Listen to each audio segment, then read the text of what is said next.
Hi kids, అందరికీ నమస్కారం. ఈరోజు మనం ఇంగ్లీష్ ఆల్ఫబెట్లో ఒక చాలా స్పెషల్ లెటర్ గురించి తెలుసుకోబోతున్నాం. అది చాలా గడుసైనది కూడా. ఆ లెటర్ పేరే వై. దీన్ని మనం ఒక మ్యాజికల్ లెటర్ అని పిలవచ్చు. ఎందుకంటారా?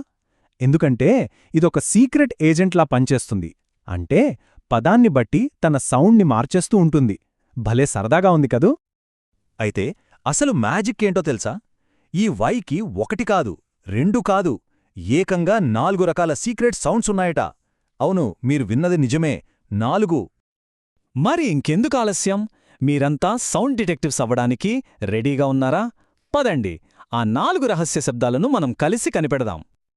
రైట్ డిటెక్టివ్స్, మన మొదటి క్లూ ఇదే. వై అనే అక్షరం ఏదైనా పదం మొదట్లో వస్తే అది యా అనే సౌండ్ చేస్తుంది. చాలా సింపుల్ కదా? ఉదాహరణకు ఎల్లో అంటే పసుపు. నాతో పాటు చెప్పండి, యా యా ఎల్లో. చాలా బావుంది. అలాగే యోక్ అంటే పచ్చసొన. ఇంకా మనందరికీ ఇష్టమైన యోగర్ట్ అంటే పెరుగు. చూసారా, అన్నింటిలోనూ మొదట యా అనే సౌండే వస్తోంది. ఇక మన రెండవ రహస్య శబ్దం కోసం సిద్ధంగా ఉన్నారా? ఒకవేళ వై అక్షరం పదం మధ్యలో దాక్కుని ఉంటే అది ఈ అనే చిన్న సౌండ్ చేస్తుంది. అచ్చం మన ఐలాగా అన్నమాట. ఉదాహరణకు జిమ్ అంటే వ్యాయామశాల. వినండి, గ్ ఇం జిమ్. అలాగే సింబల్ అంటే చిహ్నం, స్ ఇం బుల్. ఇక్కడ కూడా ఈ అనే సౌండే వస్తోంది కదా. సరే, 2 సౌండ్స్ అయితే మనకు దొరికేశాయి. మరి మిగతా 2 ఎక్కడున్నాయి? అసలైన మ్యాజిక్ ఇక్కడే మొదలవుతుంది. వై అక్షరం ఒక పదం చివర్లో వచ్చినప్పుడు అది 2 రకాల వేరు సౌండ్స్ చేస్తుంది. ఇది ఎలా పనిచేస్తుందంటే, వై ముందుగా ఆ పదం చిన్నదా పెద్దదా అని చూస్తుంది. ఒకవేళ అది చిన్న పదమనుకోండి, దాని చివర్లో ఐ అని గట్టిగా అరుస్తుంది. ఉదాహరణకు మై, క్రై, ఫ్రై. విన్నారా? I sound. అదే పెద్ద పదాల చివర్లో వస్తే మాత్రం ఈ అని మెల్లగా అంటుంది. ఉదాహరణకు పోనీ, బెరీ, ఫనీ. వీటన్నింటి చివర్లో ఈ సౌండ్ వస్తుంది. చూసారా? రూల్ చాలా సింపుల్. చిన్న పదమైతే ఐ సౌండ్, అదే పెద్ద పదమైతే ఈ సౌండ్. ఇవే మన 3వ మరియు 4వ సీక్రెట్ సౌండ్స్. భలే ఉంది కదా ఈ ట్రిక్.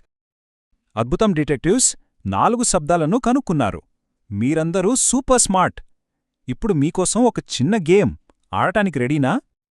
ఓకే, మీ మొదటి ప్రశ్న. స్క్రీన్ మీదున్న బొమ్మను చూడండి. అక్కడున్న పదం ఎఫ్ఎల్, ఆ తర్వాత వచ్చే అక్షరం ఏంటి? అది కనిపెట్టి దాని సౌండ్ కూడా చెప్పాలి. ఆలోచించండి. చెప్పేశారా? Right answer is fly. Wow! ఇది ఒక చిన్న పదం కాబట్టి వై ఏం సౌండ్ చేస్తుంది? Yes, I sound. Correct. Okay, next one. ఈ క్యూట్ బొమ్మను చూడండి. పియుపిపి. ఆ ఖాళీలో ఏ అక్షరం వస్తుంది? దాని సౌండ్ ఏంటి? త్వరగా చెప్పేయాలి. And the correct answer is puppy. Super! ఇది ఒక పెద్ద పదం కదా, కాబట్టి వై సౌండ్ ఏంటి? ఈ సౌండ్. మీరందరా నిజంగా సౌండ్ జీనియస్లు. బ్రహ్మాండంగా చెప్పారు. చూసారా ఎంత సులభంగా మనమందరం కలిసి వై అక్షరం యొక్క 4 రహస్య శబ్దాలను విజయవంతంగా కనుక్కున్నాము? Great job! You are all amazing. Super చిన్న ఫ్రెండ్స్. ఇకపై మీకు ఎక్కడ వై అక్షరం కనిపించినా దాని సరైన సౌండేంటో ఇట్టే చెప్పేగలరు. సరేనా? Keep learning and smiling every day. మరో గమ్మత్తైన ఇంగ్లీష్ మ్యాజిక్తో మళ్ళీ కలుద్దాం. అప్పటివరకు బాయ్ బాయ్.